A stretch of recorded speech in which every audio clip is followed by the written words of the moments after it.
Assalamualaikum warahmatullahi wabarakatuh dan salam sejahtera untuk kita semua.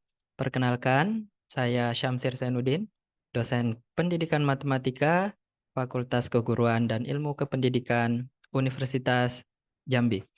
Pada kesempatan kali ini, saya akan berbagi atau sharing terkait panduan penggunaan ChatGPT yang telah saya susun, yang tentunya panduan ini diperuntukkan untuk pembelajaran matematika yang berintegritas. Tujuan panduan ini dibuat yang pertama adalah untuk memberi panduan praktis untuk pengguna, khususnya penggunaan ChatGPT secara etis dalam pembelajaran matematika. Kemudian yang kedua, meningkatkan pemahaman dosen maupun mahasiswa dalam menggunakan ChatGPT untuk melatih berpikir kritis. Dan yang ketiga adalah menjaga integritas akademik dengan batasan penggunaan AI yang jelas dalam konteks pendidikan. Pada kesempatan kali ini, saya akan membahas secara ringkas ya tentang kelebihan dan risiko penggunaan AI. Yang pertama adalah content development, pengembangan materi pembelajaran yang menyesuaikan kemampuan dan kebutuhan siswa tentunya merupakan salah satu kelebihan dari AI ataupun ChatGPT ini. Yang kedua, bagaimana assessment design atau desain penilaian serta umpan balik yang efektif yang bisa ditawarkan oleh ChatGPT ataupun AI. Kemudian personalized learning, ya, pada AI atau ChatGPT menyediakan dukungan pembelajaran yang diadaptasi sesuai dengan kebutuhan atau level individu mahasiswa. Kemudian ada creative and collaboration. Jadi ini membantu kita baik dosen maupun mahasiswa dalam mengeksplorasi kreativitas dan bekerja sama secara efektif. Jadi kolaborasi di sini tidak hanya kita dengan manusia, manusia dengan manusia, namun pada era yang semakin maju dan canggih sekarang ini, kolaborasi juga dapat dilakukan dengan mesin atau dalam hal ini artificial intelligence. Dalam hal ini ChatGPT. Kemudian administrative efficiency. Jadi mengefisiensi kegiatan administratif. Beberapa contoh atau studi kasus pemanfaatan ChatGPT dalam pembelajaran matematika. Yang pertama adalah menyusun kerangka makalah atau artikel. Oke, penggunaan ChatGPT untuk kerangka makalah ini dapat membantu, ya, membantu ini sebagai panduan ide awal untuk menulis baik itu artikel ataupun makalah. Ya, menulis secara keseluruhan isi makalah, ya, ini tentunya akan mengurangi pemahaman dan kemampuan argumen mahasiswa ataupun dosen.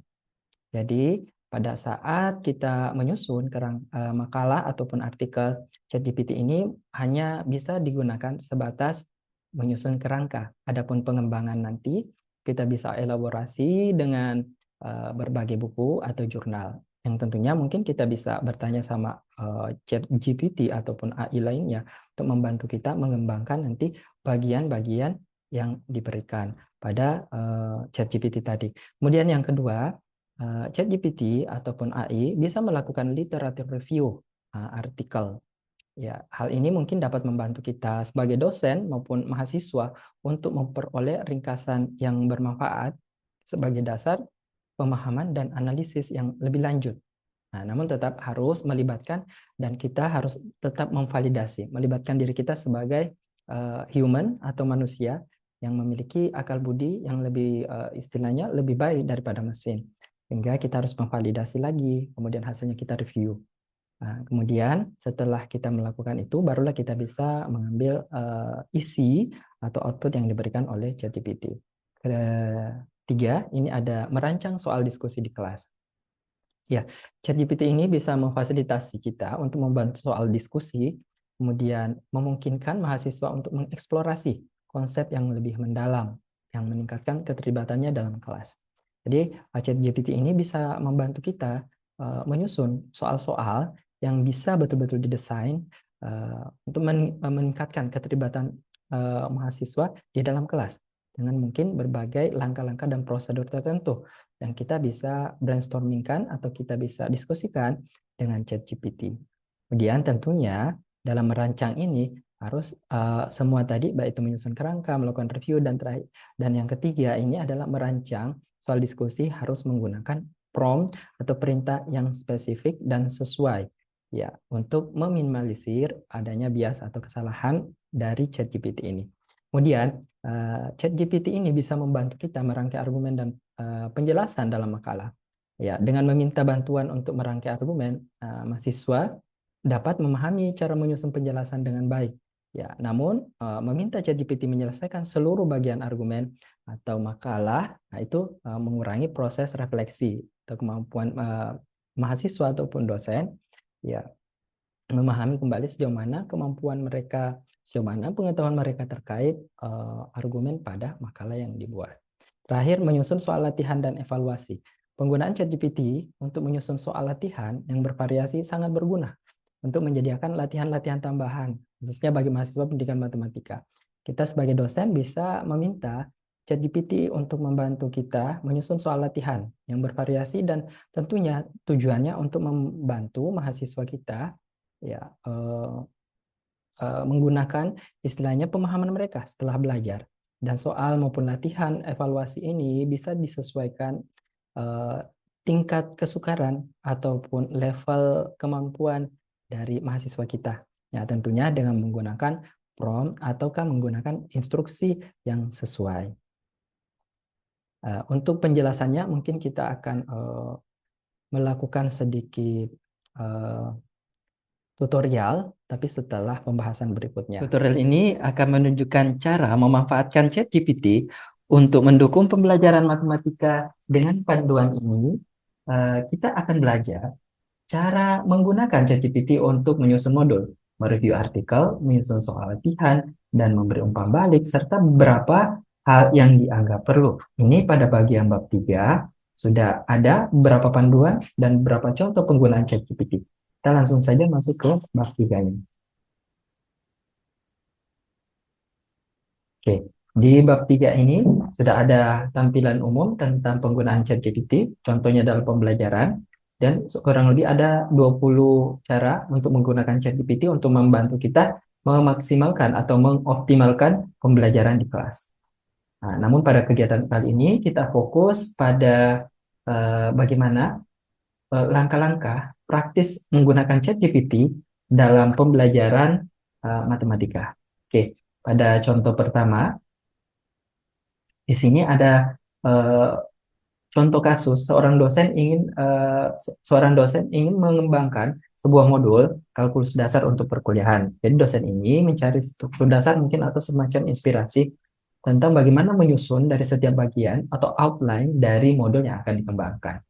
Kemudian dengan bantuan ChatGPT, ya modul ini bisa diawali dengan membuat semacam prompt. Ya, promptnya ini seperti ini, kita ketik di ChatGPT. Kita langsung saja ke ChatGPT-nya seperti ini. Kita mengetik seperti ini, buatkan outline modul untuk kalkulus dasar yang mencakup mengantar konten, konsep turunan, latihan soal, penutup, serta modul ini untuk mahasiswa level pemula. Dan Anda berperan sebagai dosen matematika. Sajikan dengan bahasa yang sederhana dan edukatif. Oke, setelah itu ChatGPT akan membantu dan memberikan instruksi tadi pada bab demi bab yang terarah.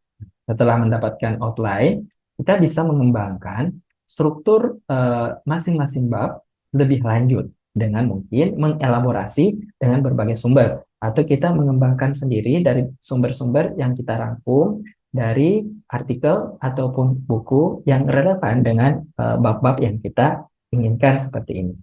Oke, seperti itu. Kemudian selain itu kita juga tidak boleh membuat sebagai contoh ya, ini meminta ChatGPT secara langsung untuk membuat modul seperti ini. Nah, ini contoh prompt yang kurang bagus. Nah, contohnya adalah buatkan saya modul kalkulus dari awal sampai akhir. Di sini ChatGPT juga memberikan struktur bab demi bab. Namun di sini kita tidak memiliki kebebasan. Tidak kita membatasi sehingga kalkulus ini secara bebas memberikan beberapa poin atau bab-bab tertentu yang mungkin ini tidak relevan dengan modul yang akan kita kembangkan. Oke, itu yang pertama. Ini cuma screenshot dari hasil yang tadi. Kemudian ini bisa dilihat sebagai contoh pada panduan. Kemudian kasus yang kedua adalah mereview artikel. Di sini untuk contoh kasusnya adalah seorang mahasiswa tingkat akhir di program studi matematika yang mengerjakan skripsi tentang mungkin dan judul pengaruh penggunaan ChatGPT atau generatif AI dalam pembelajaran matematika. Jadi dengan bantuan AI, mahasiswa ini melakukan literatur review untuk artikel yang telah dilampirkan mungkin. Bisa juga tidak dilampirkan, kita bisa meminta ChatGPT untuk mencarinya menggunakan search web. Nah, seperti ini untuk prompt yang bisa kita gunakan, kita langsung masuk aja ke contoh prompt yang baik terkait ini tadi review literatur. Jadi untuk review literatur, di sini kita bisa meminta bantuan ChatGPT dengan instruksi, bantu saya melakukan review literatur untuk artikel ChatGPT, The Cognitive of Learning. Di sini artikelnya, judulnya ini, yang ditulis oleh Bai tahun 2023, dan juga The Ask of Asking ChatGPT for High Quality Answer oleh Ibrahim John. Nah, di sini ini cuma contohnya ada dua. Mungkin Bapak Ibu atau saudara-saudari mahasiswa sekalian bisa menambahkan beberapa. Atau mungkin melampirkan file bisa sampai 10. Nah, untuk batasan ChatGPT. Kemudian, instruksi selanjutnya adalah sajikan dalam tabel rapi yang membuat ringkasannya. Kemudian yang kedua ada temuan atau perspektif utama terkait penggunaan AI dalam pembelajaran matematik. Nah, ini untuk sajian review yang diinginkan, ini mungkin bisa ditambah dengan opsi lain, bisa mungkin dengan metode yang digunakan, teori yang digunakan, atau beberapa hal yang dianggap perlu yang bisa membantu mahasiswa atau dosen dalam mereview literatur. Jadi hasil yang diberikan oleh ChatGPT hasilnya seperti ini. Ini tabelnya bisa langsung kita copy, paste ke Word. Kemudian jangan lupa untuk melakukan validasi ulang untuk memastikan apa betul ringkasan maupun temuan perspektif utama yang dirangkum oleh ChatGPT ini sudah benar. Ya, jadi kalau sudah dianggap benar, barulah kita menggunakan sebagaimana mestinya. Nah, ini hasilnya seperti ini. Ini agak bagus dan rapi. Ya, dia memberikan artikelnya apa, judulnya, penulisnya, tahun, kemudian ringkasannya tentang apa, kemudian temuan-temuan utamanya seperti apa, khususnya terkait dalam pembelajaran. Nah, begitu pula untuk artikel yang kedua. Oke, kita masuk ke contoh yang tidak disarankan. Ya, kalau misalkan kita buru-buru atau tidak menggunakan prompt, prompt yang tepat, maka mungkin bisa jadi kita hanya menulis bagian awal aja. Buatkan review lengkap tentang artikel ini, kemudian yang kedua sama yang tadi, tapi dengan tanpa memberikan perintah atau memberi instruksi lanjutan. Maka ChatGPT akan memberikan review yang bersifat umum, mulai dari tentang apa mungkin, kemudian kekuatannya, kemudian kelemahannya seperti apa. Nah, sama halnya dengan ini. Jadi ChatGPT akan menginterpretasikan sendiri kira-kira apa ya review tentang dua jurnal ini tanpa bisa jadi mungkin kita tidak butuh tentang kekuatan atau kelebihan, tapi kita ingin mengetahui letaknya hubungan antara generatif AI ini dengan pembelajaran matematik. Nah, sehingga ini kurang efektif dan tidak disarankan. Itu untuk contoh kedua tentang penggunaan GPT dalam melakukan review literatur artikel kaitannya dalam pembelajaran matematik. Nah, selanjutnya, pada kasus ketiga, ini tentang merancang diskusi kelas. Merancang diskusi kelas yang mengasah kemampuan analisis. Jadi, di sini sebagai contoh, ada dosen matematika yang meningkatkan interaksi dalam kelas kalkulus melalui diskusi soal yang mendorong mahasiswa untuk menemukan berbagai pendekatan penyelesaian. Oke, langsung saja kita lihat di chat GPT seperti apa perintahnya. Nah, kita lihat untuk diskusi. Oke. Oke, di sini kita bisa meminta ChatGPT. Nah, kalau yang saya buat promptnya adalah buatkan dua soal diskusi untuk kelas kalkulus yang mendorong mahasiswa menemukan berbagai cara penyelesaian integral seperti substitusi langsung atau substitusi trigonometri. Kemudian perintah selanjutnya adalah jelaskan setiap tahap dari masing-masing soal dengan metode yang berbeda. Nah, Anda bertindak sebagai dosen, kemudian sajikan dengan ringkas dan informatif. Nah, di sini secara otomatis, maka ChatGPT akan memberikan respons bagi berikut. Nah, diberikannya dua soal diskusi. Nah, ini soal yang pertama disertai dengan tahap-tahapnya. Nah, misalkan yang pertama ini tentang penyelesaian substitusi trigonometri. Kemudian dilengkapi dengan langkah-langkahnya. Kemudian untuk diskusi kedua, ini tentang substitusi langsung. Ya, dengan dua soal ini, kita bisa meminta mahasiswa terlebih dahulu untuk mengerjakan. Kemudian setelah mereka memperoleh hasilnya, kita bisa meminta mereka untuk memberi alasan. Kira-kira eh, mengapa mereka memilih teknik penyelesaian atau tahap penyelesaian seperti itu. Ya, ini bisa memancing mahasiswa untuk berpikir kritis dan memberikan alasan logis mereka tentang bagaimana menyelesaikan soal aljabar. Nah, soal kalkulus. Nah, namun ada juga contoh yang tidak disarankan. Nah, seperti ini.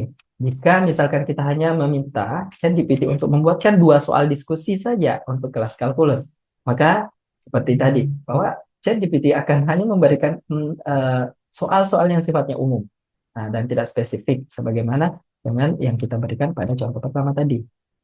Nah, di sini dia berikan dua contoh. Ada aplikasi derivatif atau turunan dalam kehidupan sehari-hari, kemudian dia berikan beberapa pemahaman, kemudian dia minta melakukan diskusi tentang contoh yang diberikan, kemudian ada tentang limit dan kesinambungan dalam pemodelan matematis. Di sini dia berikan beberapa eh, konsep, kemudian eh, ada beberapa hal yang perlu dilakukan dalam diskusi ini. Misal diskusi ini bagaimana menggunakan konsep ini dalam mempengaruhi hasil interpretasi dan model yang digunakan dalam sains teknik. Tentunya bisa jadi soal yang dikembangkan oleh ChatGPT dengan prompt yang sifatnya umum ini tidak sesuai dengan kebutuhan kita di kelas. Ya, maka dari itu eh, melalui panduan ini, saya sudah menuliskan contoh-contoh prompt yang betul-betul dapat membantu kita sebagai guru, dosen maupun mahasiswa untuk menghasilkan misalkan berapa cara soal ataupun metode yang tepat dengan menggunakan bantuan ChatGPT memudahkan kita misalkan dalam merancang diskusi kelas. Seperti itu. Ini contohnya sedang saya lampirkan. Dan ini contoh yang bersifat umum tentu berbeda jauh antara prompt yang sifatnya lebih spesifik dibandingkan prompt yang sifatnya lebih umum. Kasus keempat ini tentang bagaimana AI atau ChatGPT membantu merangkai argumen dan penjelasan dalam makalah. Ya, sini contohnya adalah mahasiswa yang selama membuat makalah ya, membutuhkan panduan dalam merangkai argumen. Ya, merangkai argumen mungkin atau beberapa hal-hal yang dianggap perlu di dalam makalahnya, atau penguatan atau penjelasan hingga argumen itu mereka pahami terlebih dahulu sehingga bisa menjelaskan nanti pada saat mereka presentase. Oke, di sini ada prompt. Kita langsung aja ke ChatGPT-nya. Untuk contoh ini berarti tentang pemecahan masalah ya, Bapak Ibu sekalian. Oke, oke, kita lihat promptnya seperti apa. Oke, promptnya seperti ini. Misalkan di sini kita meminta ChatGPT untuk menjelaskan bagaimana pandangan pemecahan masalah meningkatkan kemampuan berpikir kritis siswa dalam pembelajaran matematika. Nah, di sini kita membuat sebuah perintah lagi, perintah berikutnya, sertakan teori pendukung yang mendukung gunakan bahasa sederhana dan jelas yang dapat dipahami oleh mahasiswa matematika tingkat dasar. Mungkin di sini audiensnya atau teman-teman mahasiswa ini adalah mahasiswa semester 1 atau semester awal. Maka dari itu diberikan beberapa pengertian terkait misalkan pemecahan masalah dan pembelajaran matematika. Di sini juga dijelaskan beberapa teori, misalkan teori konstruktivisme dari Piaget, kemudian beberapa contoh lagi seperti ini sosial konstruktivisme dari Lev Vygotsky. Nah, kemudian ada beberapa pendekatan dalam pembelajaran seperti problem based learning. Ya, kemudian, nah ini bisa dipahami dengan bahasa yang lebih mudah dipahami oleh mahasiswa tingkat dasar. Oke, kita bandingkan dengan contoh prompt yang tidak disarankan. Oke, seperti ini. Misal, kita hanya meminta ChatGPT untuk berikan misalkan penjelasan bagaimana pendekatan pemecahan masalah dapat meningkatkan kemampuan berpikir kritis siswa dalam pembelajaran matematika. Maka otomatis ChatGPT akan memberikan respon sebagai berikut. Jadi dia memberikan pendekatan pemecahan masalah atau menjelaskan argumen tentang pemecahan masalah dan pembelajaran matematika ini secara luas, secara umum. Ya, tentunya di sini ChatGPT sah-sah saja memberikan mungkin ini, memberikan argumen ini, karena kita tidak membatasinya dan kita tidak memberi prompt yang atau instruksi yang jelas. Sehingga hasilnya mungkin bisa jadi ini tidak ada kaitannya atau kurang ada keterkaitan dengan materi yang akan kita bahas pada misalkan diskusi oleh mahasiswa tadi. Nah, itu adalah contoh yang keempat, studi kasus yang keempat. Ini hasilnya sudah saya tuliskan juga di dalam modul dan kita lihat perbandingannya. Nah, dengan prompt yang spesifik menghasilkan hasil ChatGPT yang optimal juga dibandingkan dengan prompt yang sifatnya umum. Terakhir adalah bagaimana menyusun soal latihan dan evaluasi di akhir misalkan bab, di akhir perkuliahan misalkan. Nah, di sini contoh kasusnya jika ada dosen yang ingin menyediakan soal latihan bervariasi. Jadi ada variasi soal pada akhir bab dalam modul kalkulus dasar. Nah, di sini ada modul lagi ya, tapi ini mungkin pada bagian evaluasi soalnya. Nah, di sini dosen ini berkeinginan untuk membuat soal yang terdiri dari dua tingkatan. Ada tingkatan dasar dan tingkatan lanjut. Nah, ChatGPT kita bisa lihat secara langsung bagaimana promptnya dan hasil yang diberikan. Oke, untuk membuat soal latihan yang betul-betul sesuai, maka tentunya prompt yang kita berikan harus spesifik juga. Seperti contoh ini, kita meminta atau menginstruksikan ke ChatGPT, buatkan masing-masing 5 soal latihan turunan untuk mahasiswa matematika tingkat pemula dan tingkat lanjut. Ya, masing-masing. Di 5 untuk pemula dan 5 lanjut. Kemudian kita berikan lagi informasi, sertakan jawaban dan penjelasan singkat untuk setiap step atau langkahnya dengan bahasa yang mudah dipahami namun edukatif. Berperanlah sebagai dosen yang mengajarkan konsep turisme secara bertahap kepada mahasiswa. Jadi di sini diberikan soal turunan untuk tingkat pemula. Ada soal pertama dengan jawaban serta penjelasannya. Nah, ini misalkan pada saat mahasiswa membutuhkan atau siswa membutuhkan penjelasan. Kemudian soal kedua seperti ini, soal ketiga sampai dengan soal kelima beserta penjelasannya. Kemudian soal turunan untuk tingkat lanjut, berikan beberapa soal mungkin yang levelnya agak sedikit lebih tinggi dibandingkan yang biasanya. Ya, ini ada soal turunan yang step by step-nya ini menggunakan pemisalan atau substitusi. Kemudian ada soal turunan yang misalnya menggunakan pecahan, ini menggunakan logaritma natural. Soal nomor 4 menggunakan nilai E, ini juga learn.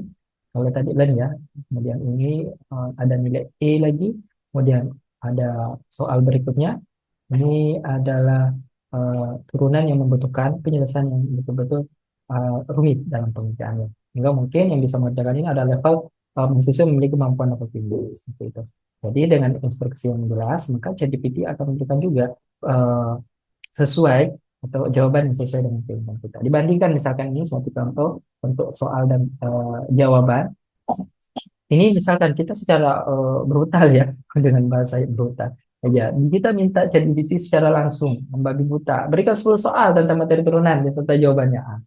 ChatGPT juga akan memberikan hasil ya. Seperti ini. Entah 1, 2, 3 dan seterusnya. Ini sampai 10. Ini levelnya mungkin bisa sama, bisa jadi level untuk soal nomor 1 sampai 6 ini ya levelnya mungkin masih mudah. Sementara untuk level yang lainnya itu mungkin tidak sesuai dengan yang diharapkan. Kemudian di sini juga tidak dilengkapi dengan langkah-langkah yang sesuai dengan proses seperti apa dan penjelasannya juga tidak ada. Seperti itu. Jadi dia hanya memberikan soal dan jawaban saja. Seperti itu. Tapi mungkin kalau kita secara pragmatis ingin soal saja dan jawaban, ya mungkin kita akan mengembangkan soal pilihan ganda, maka ini mungkin bisa saja. Tapi tentunya ini tidak sesuai mungkin dengan level mahasiswa kita yang tadi atas 2 level mungkin tadi. Oke, itu saja mungkin beberapa hal terkait langkah-langkah ataupun panduan, istilahnya apa ya? eh, Ya, itulah tadi tutorial terkait bagaimana kita menggunakan ChatGPT dalam pembelajaran matematika.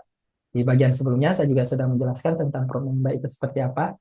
Kalau dari hasil bacaan yang saya lakukan, kita itu harus membuat prompt yang smart atau di sini adalah singkatan dari spesifik, terukur, sasarannya jelas, kemudian perannya ChatGPT dijelaskan, kemudian gaya bahasanya. Sehingga hasil yang kita berikan, yang bukan kita tapi ChatGPT berikan itu akan lebih maksimal. Di dalam modul juga saya sudah menuliskan beberapa contoh prompt yang disarankan untuk beberapa kegiatan atau kasus. Ini ada kurang lebih 8 kasus. yang saya buatkan dan ini bisa berkembang. Nah, silakan Bapak Ibu mahasiswa sekalian untuk meramu sendiri prompt yang di akan nanti digunakan di ChatGPT sesuai dengan kebutuhan. Nah, di sini ada banyak sekali, namun pada modul ini terbatas hanya 8 contoh yang bisa diberikan. Ya, kritik dan saran untuk pengembangan modul saya, kemudian video tutorial saya ini saya harapkan bagi Bapak Ibu sekalian, silahkan yang menonton, silahkan menaruh jejak di komen uh, kira-kira apa yang perlu dikembangkan. Ya, mungkin demikian yang bisa saya sampaikan pada kesempatan kali ini terkait tutorial panduan ChatGPT untuk pembelajaran matematika. Mudah-mudahan ada manfaatnya bagi kita semua sebagai kaum insan akademis, yaitu dosen, mahasiswa, ataupun guru, pengajar, dan yang lainnya. Oke, saya akhiri dengan ucapan Assalamualaikum warahmatullahi wabarakatuh. Terima kasih sudah menyimak.